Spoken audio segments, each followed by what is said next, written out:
ಜೈ ಹಿಂದ್ ಎಲ್ಲರಿಗೂ ಯೂಟ್ಯೂಬ್ ಕ್ಲಾಸ್ಗೆ ಸ್ವಾಗತವನ್ನು ಕೋರುತ್ತಾ ನೀವು RRB ಗ್ರೂಪ್ ಡಿ 2026 ಎಕ್ಸಾಮ್ಗೆ ಅಪ್ಲಿಕೇಶನ್ ಹಾಕೇರಿ. ಬಟ್ ಯಾವ ಪೋಸ್ಟ್ಗೆ ಯಾವ ಕೆಲಸ ಇರ್ತೈತೆ ಅನ್ನೋದಾಗ ಗೊತ್ತಿರಂಗಿಲ್ಲ. ಎಲ್ಲರೂ ಏನ್ ಮಾಡ್ತಾರೆ, ಅಪ್ಲಿಕೇಶನ್ ಹಾಕಾಕತ್ತಾರ ಅಂತ ಹೇಳಿ ಎಲ್ಲರೂ ಹೋಗ್ತಾರೆ, ಅಪ್ಲಿಕೇಶನ್ ಹಾಕ್ತಾರೆ. ಅದರಲ್ಲಿ ಬಹಳಷ್ಟು ಪೋಸ್ಟ್ಗಳು ಇರ್ತಾವೆ. ಯಾವ್ದು ಪೋಸ್ಟ್ಗಳನ್ನ ನೋಡಂಗಿಲ್ಲ, ಯಾವ್ದು ಬೇಕಾದ ಪ್ರಿಫರೆನ್ಸ್ ಅನ್ನ ಕೊಟ್ಟು ಬಂದ್ಬಿಟ್ಟಿರ್ತಾರೆ.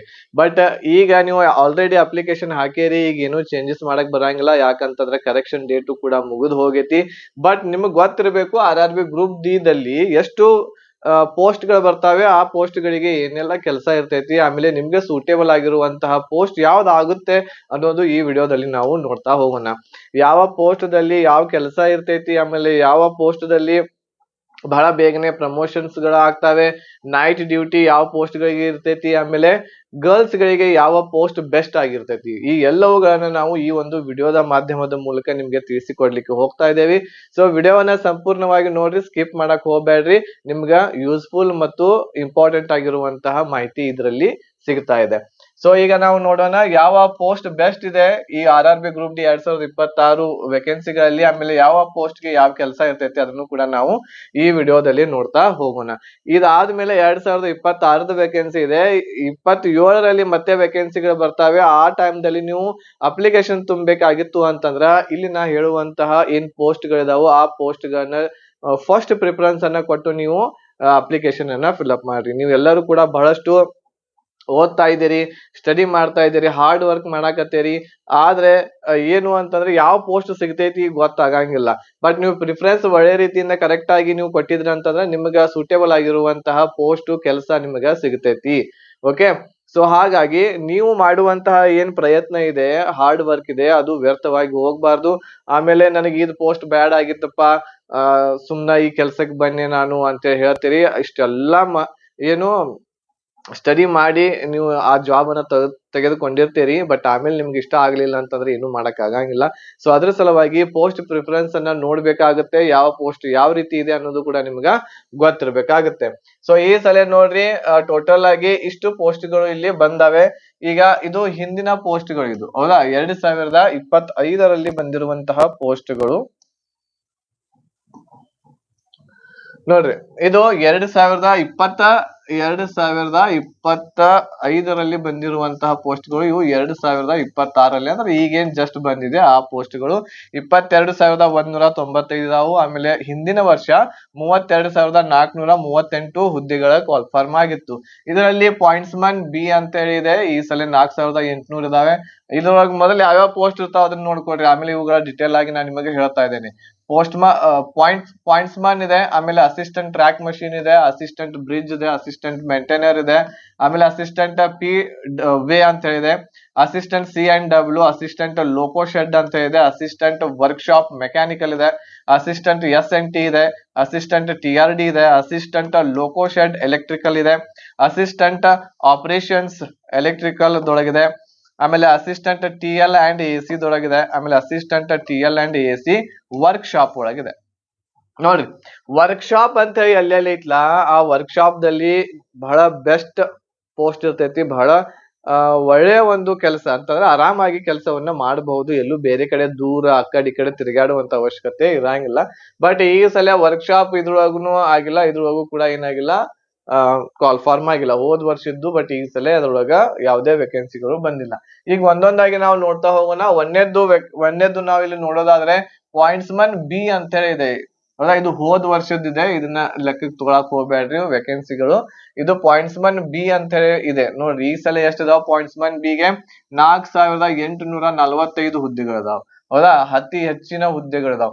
ಇಲ್ಲಿ ರೈಲ್ವೆಯಲ್ಲಿನ ಪಾಯಿಂಟ್ ಮನ್ ಗಳು ಸರಿಯಾದ ಟ್ರ್ಯಾಕ್ ಗಳಿಗೆ ರೈಲುಗಳನ್ನು ನಿರ್ದೇಶಿಸಲು ಸ್ವಿಚ್ ಗಳು ಮತ್ತು ಲಿವರ್ ಗಳೊಂದಿಗೆ ಕೆಲಸ ಮಾಡುತ್ತಾರೆ. ರೈಲುಗಳು ಹಾದು ಹೋಗಲು ಹಳಿಗಳು ಸ್ಪಷ್ಟವಾಗಿವೆ ಮತ್ತು ಸುರಕ್ಷಿತವಾಗಿವೆ ಎಂದು ಅವರು ಖಚಿತಪಡಿಸ್ಕೊತಾರೆ. ಸೊ ಇಲ್ಲಿ ನೀವು ನೋಡಬಹುದು ಚಿತ್ರದಲ್ಲಿ, ಇದು ಪಾಯಿಂಟ್ಸ್ ಮನ್ ಬಿ, ಇದರದ ಕೆಲಸ ಇದೆ. ಸೊ ಇದು ಬೆಸ್ಟ್ ಪೋಸ್ಟ್ ಆಗಿರ್ತೈತಿ. ಡ್ಯೂಟಿ 8 ರಿಂದ 12 ಗಂಟೆ ಡ್ಯೂಟಿ ನಿಮ್ದು ಆಗ್ಬಹುದು. ಡೇ ಮತ್ತು ನೈಟ್ ಎರಡೂ ಒಳಗೂ ಬೀಳ್ತೈತಿ ಇದು. ಬಟ್ ಪ್ರಮೋಷನ್ ಗೆ ಗುಡ್ ಇರ್ತಕ್ಕಂತಹ ಒಂದು ಯಾವುದು ಪಾಯಿಂಟ್ಸ್ ಮನ್ ದ ಒಂದು ಹುದ್ದೆ ಆಗಿದೆ. ಸೊ ಇಲ್ಲಿ ರೈಲ್ವೆ ಸ್ಟೇಷನ್ ಎಲ್ಲಿ ಇರ್ತೈತಿ ಅಲ್ಲಿ ನೀವು ನೋಡ್ಬೇಕಾಗುತ್ತೆ. ಇಲ್ಲಿ ಗ್ರೀನ್ ಸಿಗ್ನಲ್ ತೋರಿಸ್ಬೇಕಾಗುತ್ತೆ. ಸೊ ಮುಂದಿನ ಹಾದಿ ಎಲ್ಲ ಓಕೆ ಇತ್ತು ಅಂತಂದ್ರ ಇಲ್ಲಿ ಟ್ರೈನ್ ಏನ್ ಹೋಗ್ತಿರ್ತೈತಿ ಆ ಟ್ರೈನ್ಗೆ ಏನ್ ಮಾಡ್ಬೇಕು ನೀವು ಈ ಗ್ರೀನ್ ಸಿಗ್ನಲ್ ತೋರ್ಸಿದ್ರಿ ಅಂತಂದ್ರ ಮುಂದೆ ಹೋಗ್ತೈತಿ. ಮುಂದೆ ಏನಾದ್ರು ಪ್ರಾಬ್ಲಮ್ ಇತ್ತಂತಂದ್ರ ರೆಡ್ ಧ್ವಜ ಇದೆ, ಆ ರೆಡ್ ಧ್ವಜವನ್ನ ತೋರಿಸಿ ಅಲ್ಲಿ ನಿಲ್ಲಿಸಬೇಕಾಗುತ್ತೆ. ಸೊ ಇಷ್ಟ ಇರ್ತೈತಿ, ಬಹಳ ಈಸಿ ಇರ್ತಕ್ಕಂತಹ ಕೆಲಸ. ಯಾವ್ದು ಪಾಯಿಂಟ್ಸ್ ಮಂದಿ ಇದಾಗಿರ್ತೈತಿ. ಇದಾದ್ಮೇಲೆ ಅಸಿಸ್ಟೆಂಟ್ ಟ್ರ್ಯಾಕ್ ಮಷೀನ್ ಅಂತ ಹೇಳಿ ಇದೆ. ಸೊ ಇದರಲ್ಲಿ ಟ್ರ್ಯಾಕ್ ಕಂಡೀಷನ್ ಅಂತ, ಟ್ರ್ಯಾಕ್ ಅಂತಂದ್ರ ಇಲ್ಲೇನ ಹಳಿಗಳಿದಾವು, ಈ ಹಳಿಗಳ ಕಂಡೀಷನ್ ಹೆಂಗೈತಿ ಅದನ್ನ ಚೆಕ್ ಮಾಡ್ಬೇಕಾಗತ್ತೆ. ಆಮೇಲೆ ಟ್ರ್ಯಾಕ್ ಮೇಂಟೆನೆನ್ಸ್ ಮಾಡ್ಬೇಕಾಗ್ತೈತಿ. ಟ್ರ್ಯಾಕ್ ದಾಗ ಏನಾದ್ರು ರಿಪೇರಿ, ನಟ್ ಉಚ್ಚಿತ್ತು, ಆ ನಟ್ ಗಳನ್ನ ಸರಿಯಾಗಿ ಮಾಡೋದು. ಸೇಫ್ಟಿ ಎಕ್ವಿಪ್ಮೆಂಟ್ಸ್ ಆಗಿರ್ಬಹುದು, ಬೋಲ್ಟ್ ಟೈಟ್ನಿಂಗ್, ಅದನ್ನ ಹೇಳಿದ್ ನಾನು. ಇಲ್ಲಿ ನಟ್ ಬೋಲ್ಟ್ ಗಳೇನಿರ್ತಾವ, ಬೋಲ್ಟ್ ಗಳನ್ನ ಸರಿಯಾಗಿ ಜೋಡಣೆ ಮಾಡೋದು. ಆಮೇಲೆ ಟ್ರಾಫಿಕ್ ಕ್ಲಿಯರೆನ್ಸ್, ಮುಂದೆ ಯಾವುದೇ ಟ್ರಾಫಿಕ್ ಇಲ್ಲ, ಯಾವುದೇ ಟ್ರೈನ್ ಇಲ್ಲ, ಏನೂ ಇಲ್ಲ, ಆರಾಮಾಗಿ ಟ್ರೈನ್ ಅನ್ನ ಹೋಗ್ಬಹುದು ಅಂತೇಳಿ. ಓಕೆ, ಆಮೇಲೆ 21 days ವರ್ಕ್ ಇರ್ತೈತಿ. ಸೊ ಈ ಮಷೀನ್ ಏನೈತ್ಲಾ, ಇದಕ್ಕ ಏನಂತ ಕರಿತೀವಿ ನಾವು, ಅಸಿಸ್ಟೆಂಟ್ ಟ್ರ್ಯಾಕ್ ಮಷೀನ್ ಅಂತ ಕರಿತೀವಿ. ಈ ಮಷೀನ್ ದೊಂದಿಗೆ ನೀವು ಕೆಲಸ ಮಾಡ್ಬೇಕಾಗ್ತೈತಿ. ಈ ಮಷೀನ್ ದೊಳಗನೆ ಎಲ್ಲಾ ಎಕ್ವಿಪ್ಮೆಂಟ್ಸ್ ಗಳು ಇರ್ತಾವ. ಈ ಮಷೀನ್ ಏನ್ ಮಾಡ್ತೈತಿ, ಟ್ರ್ಯಾಕ್ ಅದ ಎಲ್ಲಾ ಸುರಕ್ಷತೆಯನ್ನ ನೋಡ್ಕೋತೈತಿ, ಎಲ್ಲೆಲ್ಲಿ ಏನೇನ್ ಆಗೈತಿ ಅಂತೇಳಿ. ಇದು ಒಂದ್ ಕಡೆಯಿಂದ ಇನ್ನೊಂದು ಕಡೆ ಏನ್ ಮಾಡ್ತೈತಿ, ಇದು ಹೋಗ್ಬೇಕಾಗತ್ತೆ. ಒಂದು ಸ್ಥಳ ಬಿಟ್ಟು ಇನ್ನೊಂದು ಸ್ಥಳಕ್ಕೆ ಹೋಗ್ಬೇಕಾಗ್ತೈತಿ. 21 ದಿವಸದ ವರ್ಕ್ ಇರ್ತೈತಿ ಒಂದು ತಿಂಗಳಲ್ಲಿ. ಸೂಟೇಬಲ್ ಫಾರ್ ಬಾಯ್ಸ್ ಗಳಿಗೆ ಬಹಳಷ್ಟು ಸೂಟೇಬಲ್ ಇದೆ. ಆಮೇಲೆ ಸ್ಯಾಲ್ರಿ, ಅತಿ ಹೆಚ್ಚಿನ ಸ್ಯಾಲ್ರಿ ನಿಮ್ಗೆ ಯಾವ್ದ್ರೊಳಗೆ ಸಿಗ್ತೈತಿ, ಅಸಿಸ್ಟೆಂಟ್ ಟ್ರ್ಯಾಕ್ ಮಷೀನ್ ಜೊತೆಗೆ ಕೆಲಸ ಮಾಡ್ತಿರ್ಲ ನೀವು, ಈ ಮಷೀನ್ ಜೊತೆಗೆ ಕೆಲಸ ಮಾಡ್ಬೇಕಾಗುತ್ತೆ. ಅಲ್ಲಿ ನಿಮಗ ಬಹಳಷ್ಟು ಅತಿ ಹೆಚ್ಚಿನ ಸ್ಯಾಲ್ರಿ ಗ್ರೂಪ್ ಡಿ ದಲ್ಲಿ ನಿಮ್ಗೆ ಸಿಗುವಂತದ್ದು ಯಾವ್ದು ಅಂತಂದ್ರೆ ಅಸಿಸ್ಟೆಂಟ್ ಟ್ರ್ಯಾಕ್ ಮಷೀನ್ ದಲ್ಲಿ. ಇದಾದ್ಮೇಲೆ ಅಸಿಸ್ಟೆಂಟ್ ಬ್ರಿಡ್ಜ್, ಎಲ್ಲೆಲ್ಲಿ ಬ್ರಿಡ್ಜ್ ಗಳು ಇರ್ತಾವು, ಇದು ನೋಡ್ರಿ ಬ್ರಿಡ್ಜ್ ನೋಡಕತ್ತೀರಿ ನೀವು. ಈ ಬ್ರಿಡ್ಜ್ ದಲ್ಲಿ ಎಲ್ಲೆಲ್ಲಿ ಟ್ರ್ಯಾಕ್ ಹೋಗಿರ್ತಾವ ಆ ಟ್ರ್ಯಾಕ್ ಗಳನ್ನ ಸರಿಯಾಗಿ ಮೇಂಟೆನೆನ್ಸ್ ಮಾಡೋದು. ಇಲ್ಲಿ ಏನಾದ್ರು ನಟ್ ಅದು ಉಚ್ಚಿತ್ತು ಅಂತಂದ್ರೆ ಅದನ್ನ ಸರಿಯಾಗಿ ಬಿಗಿಬೇಕಾಗುತ್ತೆ. ಆಮೇಲೆ ಇಲ್ಲಿ ಯಾವ್ದಾದ್ರು ಒಂದು ಹಳಿ ತಪ್ಪಿತ್ತು, ಏನಾದ್ರು ಆಗಿತ್ತು, ಮುರಿದಿತ್ತು ಅಂತಂದ್ರೆ ಅದನ್ನ ಮಾಡ್ಬೇಕಾಗುತ್ತೆ. ಸಹಾಯಕ ಸೇತುವೆ ಇಂಜಿನಿಯರ್ ಗಳು ಇರ್ತಾರೆ. ಆ ಇಂಜಿನಿಯರ್ ದೊಂದಿಗೆ ನೀವು ಏನ್ ಮಾಡ್ಬೇಕಾಗ್ತೈತಿ, ಅವ್ರ ಜೊತೆ ಕೆಲಸ ಮಾಡ್ಬೇಕು. ಅವುಗಳ ರಚನಾತ್ಮಕ ಅಂಶಗಳ ಮೇಲೆ ಕೆಲಸ ಮಾಡ್ಬೇಕಾಗುತ್ತೆ. ಅಂತಂದ್ರೆ ಇಲ್ಲಿ ಏನಾದ್ರು ಫಾಲ್ಟ್ ಗಳು ಇದ್ವು ಅಂತಂದ್ರೆ ಟ್ರ್ಯಾಕ್ ದೊಳಗ ನೀವು ಅದನ್ನ ನೋಡ್ಕೋಬೇಕಾಗ್ತೈತಿ. ಇದು ಬ್ರಿಡ್ಜ್ ಎಲ್ಲಿ ಇರ್ತೈತಿ ಅಲ್ಲಿ ಡ್ಯೂಟಿ ನಿಮ್ಮದು ಇರ್ತೈತಿ. ಸೊ ಹಾಗಾಗಿ ಇದು ಕೂಡ ಏನು ಅಂತಂದ್ರ ಬಾಯ್ಸ್ ಗಳಿಗೆ ಸೂಟೇಬಲ್ ಆಗ್ತೈತಿ. ಆಮೇಲೆ ಫೀಲ್ಡ್ ಜಾಬ್ ಆಗ್ತೈತಿ.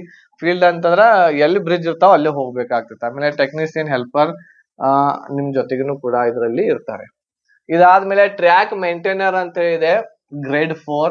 ಸೊ ಹಳಿಗಳನ್ನು ನಿರ್ವಹಿಸುವ ರೈಲುಗಳಿಗೆ ಮತ್ತು ಸುರಕ್ಷಿತವಾಗಿವೆ ಎಂದು ಖಚಿತಪಡಿಸಿಕೊಳ್ಳುವ ಮತ್ತು ಯಾವುದೇ ಸಮಸ್ಯೆಗಳನ್ನು ವರದಿ ಮಾಡುವ ರೈಲ್ವೆ ಉದ್ಯೋಗಿ ಆಗಿರ್ತಾರೆ ಯಾರು, ಟ್ರ್ಯಾಕ್ ಮೇಂಟೈನರ್. ಟ್ರ್ಯಾಕ್ ಮೇಂಟೈನರ್ ಅಂತ ಟೋಟಲ್ ಆಗಿ ಎಷ್ಟು ಟ್ರ್ಯಾಕ್ಸ್ ಗಳು ಇದಾವು ಇಂತಾವು ರೈಲ್ವೆ ಹಳಿಗಳು, ಆ ಎಲ್ಲವುಗಳನ್ನ ಮೇಂಟೈನ್ ಮಾಡೋದು. ಇಲ್ಲಿ ನೋಡ್ರಿ, ಇಲ್ಲಿ ಎಲ್ಲಾ ಏನ್ ಮಾಡತ್ತಾರು, ಸಿಮೆಂಟ್ ಹಾಕಿ ಸರಿಯಾಗಿ ಮಾಡತ್ತಾರು. ಆಮೇಲೆ ಇವುಗಳ ನಡುವೆ ಏನ್ ಕಸ ಬಿದ್ದೈತಿ ಆ ಕಸವನ್ನ ಏನ್ ಮಾಡಕತ್ತಾರ, ಇಲ್ಲಿ ತೆಗ್ಯಾಕತ್ತಾರ. ಸೊ ಇವ್ರೆಲ್ಲಾರು ಏನು ಅಂತಂದ್ರ ವರ್ಕರ್ಸ್, ಲೇಬರ್ಸ್ ಗಳು ಇರ್ತಾರೆ. ಸೊ ಟ್ರ್ಯಾಕ್ ಅನ್ನ ಮೇಂಟೈನ್ ಮಾಡ್ಬೇಕಾಗ್ತತಿ. ಸೊ ಆಮೇಲೆ ಇದು ಗರ್ಲ್ಸ್ ಮತ್ತು ಬಾಯ್ಸ್ ಗಳಿಗೆ ಇಬ್ರಿಗೂ ಕೂಡ ಏನಪ್ಪಾ ಅಂತಂದ್ರ ಒಂದು ಒಳ್ಳೆಯ ಡ್ಯೂಟಿ ಆಗಿರ್ತೈತಿ. ಇದರಲ್ಲಿ ಯಾವುದೇ ರೀತಿ ಇರುವಂತಹ ನೈಟ್ ಡ್ಯೂಟಿ ಇರಂಗಿಲ್ಲ. ಓನ್ಲಿ ಹಗಲಿನ ಹೊತ್ತೊಳಗ ನೀವು ಡ್ಯೂಟಿ ಮಾಡೋದು ಮತ್ ಮನೆಗೆ ಹೋಗೋದು. ಗಂಡ ಹೆಂಡತಿ ಆರಾಮಾಗಿ ಇರಬಹುದು. ಓಕೆನಾ. ಸೊ ನೈಟ್ ಡ್ಯೂಟಿ ಇದರಲ್ಲಿ ಇರಂಗಿಲ್ಲ, ಯಾವ್ದ್ರಲ್ಲಿ, ಟ್ರ್ಯಾಕ್ ಮೇಂಟೈನರ್. ನೆಕ್ಸ್ಟ್ ನೀವು ಅಪ್ಲಿಕೇಶನ್ ಹಾಕುವಾಗ ಇವುಗಳನ್ನ ಒಂದ್ಸಲ ನೋಡ್ಕೊಂಡ್ ಮಾಡ್ರಿ. ಅಸಿಸ್ಟೆಂಟ್ ಪಿ ವೇ ಅಂತ ಹೇಳಿದೆ. ಸೊ ಇಲ್ಲಿ ಪರ್ಮನೆಂಟ್ ವೇ ಅಂತ ಹೇಳ್ತೇವೆ. And assistant permanent way, P way ಅಂತಂದ್ರೆ permanent way. Engineer in the Indian railways is responsible for the maintenance and inspection of tracks, bridge and level crossing. Level crossing ಎಲ್ಲಿ ಇರ್ತೈತಿ ಅದನ್ನ maintain ಮಾಡೋದಾಗಿರ್ಬಹುದು. ಆಮೇಲೆ ಮತ್ತೇನ್ ಮಾಡ್ಬೇಕು, track ಗಳನ್ನ ಇನ್ಸ್ಪೆಕ್ಷನ್ ಮಾಡೋದು. So ಇಲ್ಲಿ ಇಂಜಿನಿಯರ್ ಎಲ್ಲ ಇನ್ಸ್ಪೆಕ್ಷನ್ ಮಾಡ್ತಿರ್ತಾರ ನೋಡ್ರಿ, ಈ ಟ್ರ್ಯಾಕ್ ಕರೆಕ್ಟ್ ಆಗಿ ಇದೆಯೋ ಇಲ್ಲೋ, ಎಲ್ಲರೂ ಬಿರುಕು ಬಿಟ್ಟಿರ್ತೋ ಅಥವಾ ಮುಂದೆ ಏನಾದ್ರೂ ಹೋಗಿ ಅದು ಮುರಿಯುವಂತ ಚಾನ್ಸಸ್ ಐತು, ಅದನ್ನೆಲ್ಲ ಏನ್ ಮಾಡ್ತಾರೆ ಇವರು, ಮೇಂಟೆನೆನ್ಸ್ ಮಾಡ್ತಾರೆ, ಇನ್ಸ್ಪೆಕ್ಷನ್ ಇವರು ಮಾಡ್ತಾರೆ. ಆಮೇಲೆ ಲೆವೆಲ್ ಕ್ರಾಸಿಂಗ್ ಇರ್ತೈತಲ್ಲ, ಸೊ ಈ ರೀತಿ ಹಳಿ ಇರ್ತೈತಿ, ಇಲ್ಲಿ ಕ್ರಾಸಿಂಗ್ ಇರ್ತಾವ ಈ ರೀತಿ. ಸೊ ಈ ಕ್ರಾಸಿಂಗ್ ಕರೆಕ್ಟ್ ಆಗಿ ಇದೆಯೋ ಇಲ್ಲೋ ಅವುಗಳನ್ನ ಚೆಕ್ ಮಾಡೋದು ಯಾವ್ದ್ರದ್ದು, ಅಸಿಸ್ಟೆಂಟ್ ಪಿ ವೇ ಇರ್ತೈತಿ. ಇಂಜಿನಿಯರ್ಸ್ ಗಳು ಇರ್ತಾರೆ, ಇಂಜಿನಿಯರ್ಸ್ ಗಳು ಹೆಂಗ್ ಇರ್ತಾರ ಹಂಗ್ ಕೆಲಸ ಮಾಡ್ಕೊತ ಹೋಗೋದಿರ್ತೈತಿ, ಆರಾಮಾಗಿರ್ತೈತಿ, ಅಷ್ಟೇನು ಟಫ್ ಆಗಿ ಇಲ್ಲಿ ಇರಂಗಿಲ್ಲ. ಆಮೇಲೆ ಅಸಿಸ್ಟೆಂಟ್ ಸಿ ಅಂಡ್ ಡಬ್ಲ್ಯೂ ಅಂತ ಹೇಳಿರ್ತೈತಿ. ಡೇಟಾ ರೆಕಾರ್ಡಿಂಗ್ ಅಂತ ಹೇಳಿ ಹೇಳ್ತೇವೆ ನಾವು. ಇದನ್ನ ಡೇಟಾವನ್ನು ಸರಿಯಾಗಿ ದಾಖಲಿಸಲಾಗಿದೆ ಎಂದು ಖಚಿತಪಡಿಸಿಕೊಳ್ಳುವುದು. ಯಾವುದೇ ಒಂದು ಏನ ಡೇಟಾ ಇರ್ತೈತಿ ಅದನ್ನ ಸರಿಯಾಗಿ ಪರಿಶೀಲನೆ ಮಾಡೋದಾಗಿರ್ಬೋದು. ಆಮೇಲೆ ಟೆಂಡರ್ ಪರಿಶೀಲನೆ ಮಾಡೋದು, ಸೇವೆಗಳು ಮತ್ತು ರೋಲಿಂಗ್ ಸ್ಟಾಕ್ ನ ಘಟಕಗಳಿಗಾಗಿ ಟೆಂಡರ್ ಪೇಪರ್ ಗಳನ್ನು ತಾಂತ್ರಿಕವಾಗಿ ಪರಿಶೀಲಿಸುವುದು. ಇದು ಬಹಳ ಬೆಸ್ಟ್ ಐತ್ ನೋಡ್ರಿ. ಆಮೇಲೆ ತರಬೇತಿ ಆಧುನೀಕರಣವನ್ನು ಮುಂದುವರಿಸಲು ಉದ್ಯೋಗಿಗಳಿಗೆ ಶಿಕ್ಷಣ ನೀಡುವುದು, ಆಮೇಲೆ ಯೋಜನೆ ಸುಧಾರಣೆಗಾಗಿ ಯೋಜನೆ. ಬೆಸ್ಟ್ ಫಾರ್ ಗರ್ಲ್ಸ್, ಎಲ್ಲಿ ಸ್ಟೇಷನ್ ಇರ್ತೈತಿ ಅಲ್ಲಿ ನಿಮ್ಮ ಡ್ಯೂಟಿ ಇರ್ತೈತಿ, ಗರ್ಲ್ಸ್ ಗಳಿಗೆ ಬೆಸ್ಟ್ ಐತಿ, ಆಫೀಸ್ ವರ್ಕ್ ಐತಿ. ಅಸಿಸ್ಟೆಂಟ್ C&W ನೀವು ಫಸ್ಟ್ ನಿಮ್ಗ ಜಾಬ್ ನಿಮ್ಗ ಜಾಬ್ ಸಿಕ್ತು ಅಂತಂದ್ರ ಬೆಸ್ಟ್ ಇದೆ ಅದು, ಗರ್ಲ್ಸ್ ಗಳಿಗೆ ಬೆಸ್ಟ್ ಇದೆ. ಸೊ ಆರಾಮಾಗಿ ನೀವು ಟ್ರೈನ್ ಏನ್ ಸ್ಟೇಷನ್ ಇರ್ತೈತಿ, ರೈಲ್ವೆ ಸ್ಟೇಷನ್ ಅಲ್ಲಿ ಆರಾಮಾಗಿ ಆಫೀಸ್ ಕೆಲಸ ಮಾಡೋದಿರ್ತೈತಿ. ಎಲ್ಲ ಡಾಟಾ ಕಲೆಕ್ಷನ್ ಮಾಡೋದಾಗಿರ್ಬೋದು, ರೆಕಾರ್ಡ್ ಮಾಡ್ಕೊಳ್ಳೋದಾಗಿರ್ಬೋದು, ಬರೆಯೋದು, ಫೈಲ್ ಮೇಂಟೆನೆನ್ಸ್ ಮಾಡೋದು, ಅದೆಲ್ಲ ಕೆಲಸ ಯಾರ್ದಾಗಿರ್ತೈತಿ, ಅಸಿಸ್ಟೆಂಟ್ C&W ದವ್ರದ್ದು ಆಗಿರ್ತೈತಿ. ಇದಾದ್ಮೇಲೆ ಅಸಿಸ್ಟೆಂಟ್ ಲೋಕೋ ಶೆಡ್ ಅಂತ ಹೇಳಿದ್ರೆ ಡೀಸೆಲ್. ಸೊ ಡೀಸೆಲ್ ಲೋಕೋಮೋಟಿವ್ ಗಳಲ್ಲಿ ನಿರ್ವಹಣೆ ಮತ್ತು ದುರಸ್ತಿ ಕಾರ್ಯವನ್ನು ನಿರ್ವಹಿಸುವುದು ಅಂತಂದ್ರೆ ಇಲ್ಲಿ ಡೀಸೆಲ್ ಗೆ ಸಂಬಂಧ ಇರುವಂತಹ ಏನ್ ಇಂಜನ್ಸ್ ಗಳು ಇರ್ತಾವು, ಟ್ರೈನ್ ದ ಇಂಜನ್ ಗಳು, ಅವುಗಳನ್ನ ಏನ್ ಮಾಡೋದು, ರಿಪೇರಿ ಮಾಡುವುದು.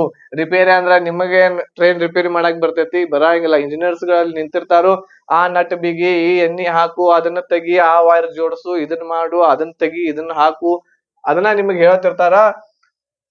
ನೀವ್ ಏನ್ ಮಾಡ್ಬೇಕು ಅಂತಂದ್ರ ಅವ್ರ ಜೊತೆಗೆ ನೋಡ್ರಿ, ಅವ್ರ ಏನ್ ಹೇಳ್ತಾರಲ್ಲ ಆ ಕೆಲಸವನ್ನು ನೀವು ಇಲ್ಲಿ ಮಾಡ್ತಾ ಇರ್ಬೇಕು. ಇದು ಕೂಡ ಏನು ಅಂತಂದ್ರ ಆರಾಮಾಗಿ ಏನು ಅಂತಂದ್ರ ಮಾಡಬಹುದು, ಬಟ್ ಒಂದ್ ಸ್ವಲ್ಪ ಕಠಿಣ ಕೆಲಸ ಇರ್ತೈತಿ. ಸೊ ಇದನ್ನ ಲಾಸ್ಟ್ ಪ್ರಿಫರೆನ್ಸ್ ಕೊಟ್ರೆ ಬೆಸ್ಟ್ ಅಂತ ನಾನು ಹೇಳ್ತೇನೆ. ಆಮೇಲೆ ಡೀಸೆಲ್ ಲೊಕೊಮೋಟಿವ್ ಗಳು ಸರಿಯಾಗಿ ಕಾರ್ಯನಿರ್ವಹಿಸುತ್ತವೆ ಅಂತ ಖಚಿತಪಡಿಸ್ಕೊಳ್ಳೋದು ಅಂತಂದ್ರೆ ಈ ಟ್ರೈನ್ ಏನ್ ಮೋಟಾರ್ ಇದೆ, ಇಂಜನ್ ಇದೆ ಮುಂದಿಂದು, ಅದು ಸರಿಯಾಗಿ ಕೆಲಸ ಮಾಡಕತ್ತೈತಿ ಇಲ್ಲೋ ಎಲ್ಲ ಪರಿಶೀಲನೆ ಮಾಡ್ಬೇಕಾಗ್ತದೆ. ಓಕೆ, ನೆಕ್ಸ್ಟ್ ಅಸಿಸ್ಟೆಂಟ್ ವರ್ಕ್ಶಾಪ್ ಇದೆ ಮೆಕ್ಯಾನಿಕ್ ದಲ್ಲಿ. ಕಾರ್ಯಾಗಾರವನ್ನು ಸ್ವಚ್ಛಗೊಳಿಸುವುದು ಮತ್ತು ನಿರ್ವಹಿಸುವುದು. ಸೊ ಇಲ್ಲಿ ಕಾರ್ಯಾಗಾರ ಏನಿದೆಯಲ್ಲ, ಕಾರ್ಯಾಗಾರ ಅಂತಂದ್ರೆ ಇಲ್ಲಿ ಏನ್ ಕೆಲಸ ಮಾಡುವಂತ ಸ್ಥಳ ಇದೆ ಅದನ್ನ ಸ್ವಚ್ಛ ಮಾಡೋದಾಗಿರ್ಬಹುದು, ಅದನ್ನ ಸರಿಯಾಗಿ ಮೇಂಟೈನ್ ಮಾಡಿ ಇಟ್ಕೊಳ್ಳೋದಾಗಿರ್ಬಹುದು.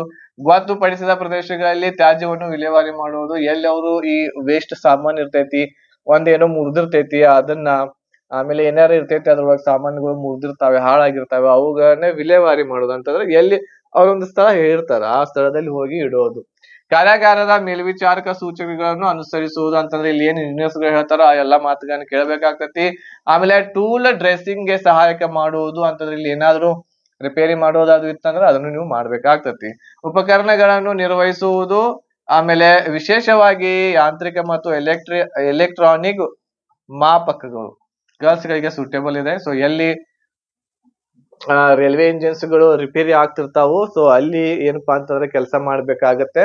ಸೊ ಏನು ಅಂತಂದ್ರೆ ಉಪಕರಣಗಳನ್ನ ನಿರ್ವಹಣೆ ಮಾಡೋದು. ಉಪಕರಣಗಳು ಏನೇನ್ ಇರ್ತಾವು, ಪಕ್ಕಡ ಆಗಿರ್ಬಹುದು, ಪಾನ ಆಗಿರ್ಬಹುದು, ಓಕೆ. ಸೊ ಇಂಥವೆಲ್ಲ ಬೇರೆ ಬೇರೆ ಉಪಕರಣಗಳು ಇದ್ರೊಳಗೆ ಇರ್ತಾವು, ಅವುಗಳನ್ನ ಮೇಂಟೆನೆನ್ಸ್ ಮಾಡೋದು, ಸರಿಯಾಗಿ ಇಟ್ಕೊಳ್ಳೋದು, ಆ ರೀತಿ ಕೆಲಸ ಇದೆ. ಗರ್ಲ್ಸ್ ಗಳಿಗೂ ಕೂಡ ಇದು ಸೂಟೇಬಲ್ ಇದೆ. ನೆಕ್ಸ್ಟ್ ಅಸಿಸ್ಟೆಂಟ್ S&T ಸಿಗ್ನಲಿಂಗ್ ಅಂತ ಹೇಳಿ ಹೇಳ್ತೇವೆ ನಾವು. ಸಿಗ್ನಲಿಂಗ್ ಸುರಕ್ಷಿತ ರೈಲು ಕಾರ್ಯಾಚರಣೆಗಳು ಮತ್ತು ರೈಲು ಟ್ರ್ಯಾಕ್ಗಳು ಮತ್ತು ಇಂಜನ್ಗಳ ಬಳಕೆಯನ್ನು ಗರಿಷ್ಠಗೊಳಿಸಲು ಜವಾಬ್ದಾರರಾಗಿರ್ತಾರೆ. ದೂರ ಸಂಪರ್ಕನೂ ಕೂಡ ಇಲ್ಲಿ ಮಾಡ್ಬೇಕು. ಸೊ ಸಿಗ್ನಲಿಂಗ್ ಮತ್ತು ಟೆಲಿಕಮ್ಯುನಿಕೇಶನ್ ಅಂತ ಹೇಳ್ತೇವೆ ನಾವು. ರೈಲ್ವೆ ನೆಟ್ವರ್ಕ್ ನ ಸುರಕ್ಷತೆ ಸಂಬಂಧಿತ ಮತ್ತು ಕಾರ್ಯಾಚರಣೆಯ ಸಂವಹನ ಅಗತ್ಯಗಳಿಗೆ ಜವಾಬ್ದಾರರಾಗಿರ್ತಾರೆ. ಗರ್ಲ್ಸ್ ಗಳಿಗೆ ಬೆಸ್ಟ್ ಇದು ಜಾಬ್ ಆಗಿರ್ತೈತಿ. ಸೊ ಸಿಗ್ನಲಿಂಗ್ ಮಾಡೋದಾಗಿರ್ಬಹುದು, ಅದ್ರ ಜೊತೆಗೆ ದೂರ ಸಂಪರ್ಕ ಮಾಡೋದು, ಟೆಲಿಕಮ್ಯುನಿಕೇಶನ್ ಮಾಡೋದು, ಸೊ ಇದೆಲ್ಲ ಇರ್ತೈತಿ. ಸೊ ಇಲ್ಲಿ ನೋಡ್ರಿ, ಇಲ್ಲಿ ಇದಾರೆ ಮಾಡ್ತಾ ಇದ್ದಾರೆ. ಸೊ ಈ ಕೆಲಸ ಯಾರ್ದಾಗಿರ್ತೈತಿ, ಅಸಿಸ್ಟೆಂಟ್ S&T ಇದಾಗಿರ್ತೈತಿ. ಅಸಿಸ್ಟೆಂಟ್ ಲೋಕೋ ಶೆಡ್ ಎಲೆಕ್ಟ್ರಿಕ್ ಇರ್ತೈತಿ. ಎಲೆಕ್ಟ್ರಿಕ್ ಲೋಕೋಮೋಟಿವ್ಸ್ ಗಳಲ್ಲಿ ದಿನನಿತ್ಯದ ನಿರ್ವಹಣೆ, ರಿಪೇರಿ ಮತ್ತು ನಿರ್ವಹಣೆಯನ್ನ ಮಾಡ್ಬೇಕಾಗ್ತೈತಿ. ಅಂದ್ರೆ ಎಲೆಕ್ಟ್ರಿಕ್ ಈ ಏನು ಟ್ರೈನ್ ಇರ್ತೈತಿ, ಇದ್ರೊಳಗೆ ಎಲೆಕ್ಟ್ರಿಕ್ ಏನ್ ಕೆಲಸ ಇರ್ತೈತಿ ಆ ಎಲ್ಲಾ ಕೆಲಸವನ್ನ ನಿರ್ವಹಣೆ ಮಾಡುವಂತವ್ರು ಯಾರು, ಅಸಿಸ್ಟೆಂಟ್ ಲೋಕೋ ಶೆಡ್ ಎಲೆಕ್ಟ್ರಿಕ್ಸ್ ಗಳು ಆಗಿರ್ತಾರೆ. ನಿಯಮಿತ ವೇಳಾಪಟ್ಟಿಯಲ್ಲಿ ಸಣ್ಣ ಮತ್ತು ಪ್ರಮುಖ ತಪಾಸಣೆಗಳನ್ನು ಕೂಡ ಕೈಗೊಳ್ಳಬೇಕಾಗ್ತೈತಿ. ಸೊ ಆ ಬೋಗಿಯಲ್ಲಿ ಹೋಗ್ರಿ, ಅಲ್ಲಿ ನೋಡ್ರಿ ಕರೆಕ್ಟ್ ಆಗಿ ಲೈಟ್ ಅದು ಹತ್ತಾವೋ ಇಲ್ಲೋ, ಫ್ಯಾನ್ ಸರಿಯಾಗಿ ತಿರ್ಗಾಕತೈತೋ ಇಲ್ಲೋ, AC ಕರೆಕ್ಟ್ ಆಗಿ ವರ್ಕ್ ಮಾಡತೈತೋ ಇಲ್ಲೋ, ಬಟನ್ ಗಳು ಕರೆಕ್ಟ್ ಆಗಿ ಇದಾವೋ ಇಲ್ಲೋ, ಅವೆಲ್ಲ ಚೆಕ್ ಮಾಡೋದು ಯಾವ್ದು ಕೆಲಸ ಆಗಿರ್ತೈತಿ, ಅಸಿಸ್ಟೆಂಟ್ ಲೋಕೋ ಶೆಡ್ ಎಲೆಕ್ಟ್ರಿಕ್ ದವ್ರದ್ದು ಆಗಿರ್ತೈತಿ. ಅಸಿಸ್ಟೆಂಟ್ TRD ಅಂತ ಹೇಳ್ತೇವಿ. ಅಸಿಸ್ಟೆಂಟ್ TRD ಇಲ್ಲಿ ಏನಿರ್ತೈತಿ, ಎಳೆತದ ಅನುಸ್ಥಾಪನೆಗಳು ಮತ್ತು ಅವುಗಳ ಘಟಕಗಳನ್ನು ಅರ್ಥ ಮಾಡಿಕೊಳ್ಳೋದು. ಎಳೆತ ಅಂತಂದ್ರೆ ಏನು, ವೈರ್ ಇಲ್ಲಿ ಏನ್ ಜಗ್ಗಿರ್ತಾರಲ್ಲ ಇವೆಲ್ಲ ವೈರ್ ಎಲೆಕ್ಟ್ರಿಕ್ ಎಲೆಕ್ಟ್ರಿಕ್ ಮೇಲೆ ಹೋಗುವಂತ ಏನ್ ಟ್ರೈನ್ ಗಳಿದಾವು ಅವುಗಳ ಇಲ್ಲಿ ವೈರಿಂಗ್ ಕರೆಕ್ಟ್ ಆಗಿದೆಯೋ ಇಲ್ಲೋ ಅಂತೇಳಿ. ಹೊಸ TRD ಘಟಕಗಳ ತಾಂತ್ರಿಕ ಜ್ಞಾನವನ್ನು ಅರ್ಥ ಮಾಡಿಕೊಳ್ಳುವುದು, ಹೊಸ ತಂತ್ರಜ್ಞಾನಗಳಿಗೆ ಹೊಂದಿಕೊಳ್ಳಿ ಮತ್ತು ಕ್ಷೇತ್ರ ಸಂಬಂಧಿತ ತರಬೇತಿ ನೀಡಿ. ಅಂತಂದ್ರೆ ಇಲ್ಲಿ ಅಸಿಸ್ಟೆಂಟ್ TRD ದವ್ರದ್ ಕೆಲಸ ಏನು ಅಂತಂದ್ರೆ ಇಲ್ಲಿರುವಂತಹ ಏನು ವೈರಿಂಗ್ ಕೆಲಸ ಇರ್ತೈತಿ ಮೇಲೆ ಕರೆಂಟ್ ವೈರ್ ಆ ಕೆಲಸವನ್ನ ನೋಡ್ಕೋಬೇಕು. ಅಸಿಸ್ಟೆಂಟ್ ಆಪರೇಷನ್ ಅಂತ ಇದೆ ಎಲೆಕ್ಟ್ರಿಕ್ ಒಳಗ. ಸೊ ಇಲ್ಲೂ ಕೂಡ ನೋಡ್ರಿ, ಇಲ್ಲಿ ಯಾವ್ದಾದ್ರು ವೈರ್ ಕಟ್ ಆಗಿತ್ತು, ಸರಿಯಾಗಿ ಅಟ್ಯಾಚ್ಮೆಂಟ್ ಆಗ್ತಾ ಇಲ್ಲ, ಟ್ರೈನ್ ಗೆ ಸರಿಯಾಗಿ ಕರೆಂಟ್ ಪಾಸ್ ಆಗ್ತಾ ಇಲ್ಲ ಅಂತವುಗಳನ್ನ ನೋಡ್ಕೋಬಹುದು. ಅದ್ರ ಜೊತೆಗೆ ಲೈಟಿಂಗ್, HVAC ಪಂಪ್ಗಳು ಮತ್ತು ಲಿಫ್ಟ್ ಗಳಂತಹ ಮೆಟ್ರೋ ನಿಲ್ದಾಣಗಳ ಸಹಾಯ ಲೋಡ್ ಗಳನ್ನು ನಿರ್ವಹಿಸುವುದು. ಸೊ ಇವೆಲ್ಲವುಗಳನ್ನ ನೋಡೋದು ಯಾರ್ದು? ಅಸಿಸ್ಟೆಂಟ್ ಆಪರೇಷನ್ ದವ್ರದ್ದು ಆಗಿರುತ್ತೆ. ಅಸಿಸ್ಟೆಂಟ್ TL&AC ರೈಲಿನ ವಿದ್ಯುತ್ ಉಪಕರಣಗಳು ಮತ್ತು ಸಂಪರ್ಕಗಳ ಸರಿಯಾದ ಕಾರ್ಯನಿರ್ವಹಣೆಯನ್ನು ಖಾತ್ರಿಪಡಿಸಿಕೊಳ್ಳೋ ಜವಾಬ್ದಾರಿ ಇರೋದಾಗಿರ್ತೈತಿ. ಸೊ ಇಲ್ಲಿರುವಂತಹ ಲೈಟ್ ಏನಿದೆಯಲ್ಲ, ಲೈಟ್ ಹೋಗಿತ್ತು ಅಂತಂದ್ರ, ಈಗ ಟ್ರೈನ್ ಒಳಗ ಬೋಗಿ ಒಳಗ ಲೈಟ್ ಬಲ್ಬ್ ಹೋಗಿತ್ತು ಅಂದ್ರೆ ಬಲ್ಬ್ ತೆಗೆದು ಬಲ್ಬ್ ಹಾಕೋದಾಗಿರ್ಬಹುದು. ಫ್ಯಾನ್ ಕೆಲಸ ಮಾಡಾಕತ್ತಿಲ್ಲ ಅಂತಂದ್ರೆ ಫ್ಯಾನ್ ತೆಗೆದು ಫ್ಯಾನ್ ಹಾಕೋದು. ಸೊ ಇಂತ ಕೆಲಸ ಯಾರು ಮಾಡ್ತಿರ್ತಾರ? ಈ ಉಪಕರಣಗಳನ್ನ, ವಿದ್ಯುತ್ಗೆ ಸಂಬಂಧಿಸಿದ ಉಪಕರಣಗಳನ್ನ ಜೋಡಿಸೋದು ಅಸಿಸ್ಟೆಂಟ್ TL&AC ದವ್ರದ ಕೆಲಸ ಆಗಿರ್ತೈತಿ. ಅಸಿಸ್ಟೆಂಟ್ TL&AC ಇದು ವರ್ಕ್ಶಾಪ್ ದಲ್ಲಿ ಕೆಲಸ ಮಾಡ್ಬೇಕು. ಅದ ಕೆಲಸ ಅಲ್ಲಿ ಬೋಗಿಯಲ್ಲಿ ಮಾಡ್ತಿರ್ತಾರೆ, ಇಲ್ಲಿ ವರ್ಕ್ಶಾಪ್ ಒಳಗ್ ಮಾಡ್ಬೇಕಾಗ್ತದೆ. ವರ್ಕ್ಶಾಪ್ ಅಂತಂದ್ರೆ ಏನು? ಗ್ಯಾರೇಜ್ ಅಂತ ಏನ್ ಹೇಳ್ತೇವೆ ನಾವು, ಆ ಗ್ಯಾರೇಜ್ ದಲ್ಲಿ. TL&AC ಟ್ರೈನ್ ಲೈಟ್ಗಳು ಮತ್ತು AC ಅನ್ನು ಮೇಲ್ವಿಚಾರಣೆ ಮಾಡಿ ಮತ್ತು ರೈಲಿನ ವಿದ್ಯುತ್ ಉಪಕರಣಗಳು ಮತ್ತು ಸಿಗ್ನಲ್ LEDಗಳು, AC ಆಗಿರಬಹುದು, ವಿದ್ಯುತ್ ಸರಬರಾಜುಗಳು ಮತ್ತು ಸ್ಟೆಬಿಲೈಸರ್ ಗಳಂತಹ ಸಂಪರ್ಕಗಳ ಸರಿಯಾದ ಕಾರ್ಯನಿರ್ವಹಣೆ ಆಗ್ತಾವು ಇಲ್ಲೋ ಅದನ್ನ ಖಚಿತಪಡಿಸ್ಕೊಳ್ಳೋದು. ಈಗ ಟ್ರೈನ್ ಒಂದ್ ಬಂತು ಅಂತಂದ್ರ ಸ್ಟೇಷನ್ಗೆ ಅಥವಾ ಅಲ್ಲಿ ಅದೇನು ಗ್ಯಾರೇಜ್ ಇರ್ತೈತಿ ಅಲ್ಲಿ ಬಂತು ಅಂತಂದ್ರ ಶೆಡ್ಗೆ, ಅಲ್ಲಿ ಎಲ್ಲವೂ ಎಲ್ಲಾ ಚೆಕ್ ಮಾಡ್ಬೇಕಾಗ್ತೈತಿ. ನೀವು ಕರೆಕ್ಟ್ ಆಗಿ AC ಕೆಲಸ ಮಾಡಾಕತೈತಿ ಇಲ್ಲೋ, ಫ್ಯಾನ್ ತಿರ್ಗಾತೈತಿ ಇಲ್ಲೋ, ಓಕೆ, ಬಟನ್ಸ್ ಗಳು. ಸೊ ಅದು ಶೆಡ್ ಒಳಗ್ ಮಾಡ್ಬೇಕು, ವರ್ಕ್ಶಾಪ್ ಒಳಗ್ ಮಾಡ್ಬೇಕಾಗಿರುವಂತ ಕೆಲಸ. ಓಕೆ, ಸೊ ಇಷ್ಟು ಪೋಸ್ಟ್ ಗಳು ನಿಮ್ಗೆ ಹೇಳಿದೆ ಯಾವ್ಯಾವ ರೀತಿಯ ಪೋಸ್ಟ್ ಗಳು ಇರ್ತಾವು, ಆಮೇಲೆ ಯಾವ ರೀತಿ ನೀವು ಕೆಲಸ ಇರ್ತೈತೆ ಅಂತೇಳಿ. So RRB group D exam ಗೆ ತಯಾರನ್ನ ನಡೆಸುವಂತ ಅಭ್ಯರ್ಥಿಗಳಿಗೆ ನಮ್ಮಲ್ಲಿ ಕನ್ನಡ ಭಾಷೆಯಲ್ಲಿ ಕಂಪ್ಲೀಟ್ ಕೋರ್ಸ್ ಅವೈಲೇಬಲ್ ಇದೆ. ಸೊ ಇದರಲ್ಲಿ ಎಲ್ಲಾ subject recorded classes, PDF notes, mock test ಎಲ್ಲ ಕೂಡ ನಿಮ್ಗೆ ಇದರಲ್ಲಿ ಸಿಗ್ತಾ ಇದೆ. ಓನ್ಲಿ 999 ರುಪೀಸ್ ಅಲ್ಲಿ ಸಿಗ್ತೈತಿ. 6 ತಿಂಗಳ ವ್ಯಾಲಿಡಿಟಿ ಇರ್ತೈತಿ. ಇದರಲ್ಲಿ 6 ಮಂತ್ ವರೆಗೆ ವ್ಯಾಲಿಡಿಟಿ ಕೊಡ್ತಾ ಇದ್ದೇವೆ. ಈ ಕ್ಲಾಸಸ್ ಗಳನ್ನ ತಗೊಂಡು ನೀವು ನಿಮ್ಮ ಸ್ಟಡಿ ಮನೆಯಲ್ಲಿ ಕುಳಿತುಕೊಂಡು ಮಾಡಬಹುದು. ಹೆಚ್ಚಿನ ಮಾಹಿತಿಗಾಗಿ 8861927838 ನಂಬರ್ಗೆ ಮೆಸೇಜ್ ಮಾಡ್ರಿ, ಕಾಲ್ ಮಾಡಕ್ ಹೋಗ್ಬೇಡ್ರಿ. ಮೆಸೇಜ್ ಮಾಡ್ರಿ, ವಾಟ್ಸ್ಆಪ್ ನಂಬರ್ ಇದೆ. ಸೊ ನಿಮ್ಗೆ ಕ್ಲಾಸಸ್ ಬೇಕು ಅಂತಂದ್ರೆ ಮೆಸೇಜ್ ಮಾಡಿ ಹೆಚ್ಚಿನ ಮಾಹಿತಿಯನ್ನ ತಿಳ್ಕೊಡ್ರಿ, ಕಾಲ್ ಮಾಡಕ್ ಹೋಗ್ಬೇಡ್ರಿ. ಅನ್ನೋನ್ ನಂಬರ್ ಅನ್ನ ನಾವು ಕಾಲ್ ರಿಸೀವ್ ಮಾಡಂಗಿಲ್ಲ. 8861927838 ನಂಬರ್ಗೆ ಮೆಸೇಜ್ ಮಾಡ್ರಿ. ಆಮೇಲೆ ಅದ್ರ ಜೊತೆಗೆ ಈಗಾಗಲೇ ನಮ್ಮ ಏನ್ ಚಾನಲ್ ಇದೆ, ಯಾವುದು ಹಿಟ್ ವಿತ್ ಮಾಸ್ ಏನ್ ಯೂಟ್ಯೂಬ್ ಚಾನಲ್ ಇದೆ, ಅದರಲ್ಲಿ ಗ್ರೂಪ್ ಡಿ ಎಕ್ಸಾಮ್ಗೋಸ್ಕರನೇ ಸೈನ್ಸ್ ಫ್ರೀ ಕ್ಲಾಸಸ್ಗಳು, ಡೈಲಿ ಕ್ಲಾಸಸ್ಗಳು ನಡೀತಾ ಇದಾವು. ಸೊ ಆ ಕ್ಲಾಸಸ್ ಗಳನ್ನು ಕೂಡ ನೀವು ನೋಡ್ಕೋಬಹುದು, ಫ್ರೀ ಆಗಿದಾವೆ. ಈಗಾಗಲೇ ಬಹಳಷ್ಟು ಚಾಪ್ಟರ್ಗಳು, ಬಹಳಷ್ಟು ಕ್ಲಾಸಸ್ಗಳು ಮಾಡಿ ಹಾಕೇವಿ. ದಿನನಿತ್ಯ ಕ್ಲಾಸಸ್ಗಳು ನಡೀತಾ ಇದಾವು. ಕ್ಲಾಸಸ್ ಗಳನ್ನ ನೋಡಿ ನೋಟ್ಸ್ ಮಾಡ್ಕೊಂಡು ನೀವು ಪ್ರಿಪರೇಷನ್ ಮಾಡಿರ ಅಂತಂದ್ರೆ ಖಂಡಿತ ನಿಮ್ಗೆ ಯೂಸ್ಫುಲ್ ಆಗಿ ಆಗ್ತವೆ.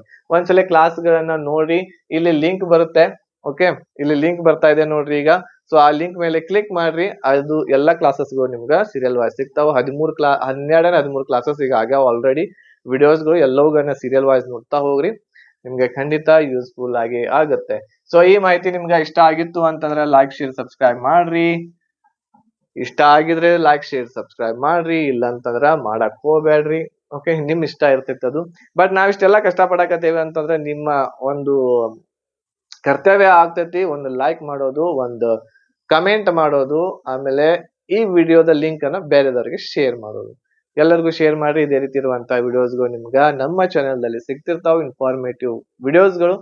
ಸೊ ಹಾಗಾಗಿ ಸಬ್ಸ್ಕ್ರೈಬ್ ಮಾಡ್ಕೊಡ್ರಿ ಅಂತ ಹೇಳ್ತಾ ಇದ್ದೀನಿ. ಆಮೇಲೆ ಮತ್ತೆ ಒಂದು ಹೊಸದಾಗಿರುವಂತಹ ವಿಡಿಯೋದೊಂದಿಗೆ ಭೇಟಿ ಆಗ್ತೇನೆ. ಧನ್ಯವಾದಗಳು. ಜೈ ಹಿಂದ್.